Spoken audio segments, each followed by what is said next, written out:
इंदौर के राजा और सोनम रघुवंशी की 11 मई को धूमधाम से शादी हुई और दोनों 22 मई को हनीमून के लिए मेघालय के शिलोंग पहुंचे।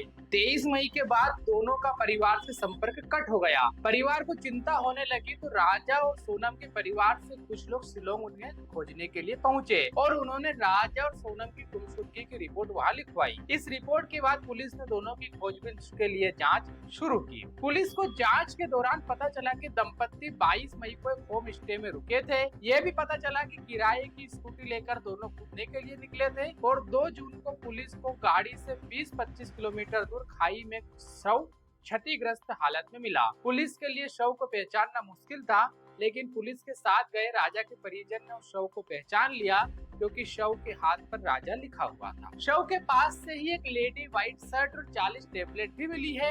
एक स्मार्टफोन की स्क्रीन भी शव के पास में पड़ी हुई थी और राजा की कलाई पर स्मार्ट वॉच थी। राजा के शव को पोस्टमार्टम के लिए ले जाया गया और पोस्टमार्टम के दौरान जो खुलासा हुआ उसने सबको चौंका दिया।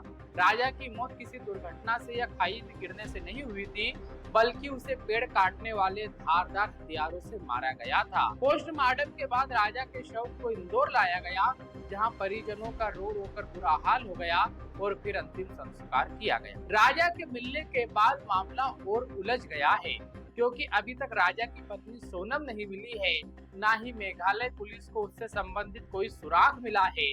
सोनम के पिता ने ज्योतिषी के कहने पर सोनम की फोटो घर के बाहर उल्टी लटका दी है ताकि बेटी वापस लौट आए। सोनम के न मिलने पर परिवार को बहुत सी आशंकाएं हैं।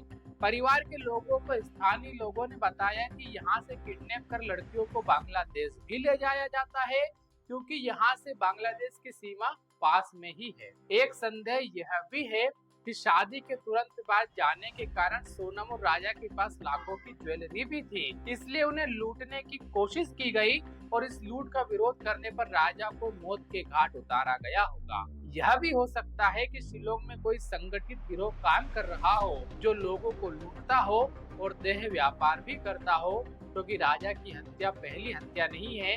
इसी जगह पर अप्रैल 2024 में हेनरी के भी एक टूरिस्ट का शव बरामद हुआ था। इस घटना ने केंद्र सरकार की भी नींद उड़ा दी है। एसआईटी गठित की गई है। मेघालय की सरकार कह रही है कि हम इस अहम घटना को सुलझाने का पूरा प्रयास कर रहे हैं, लेकिन क्या देश में इतनी भी प्रणाली नहीं है कि 2 लोगों को नहीं ढूंढ पाए, या मेघालय सरकार पर किसी का दबाव है? इस मामले पर जो भी अपडेट आएगी हम आपको लगातार बताएंगे। मध्य प्रदेश की हर खबर जानने के लिए द जर्नलिस्ट को सब्सक्राइब कर लीजिए।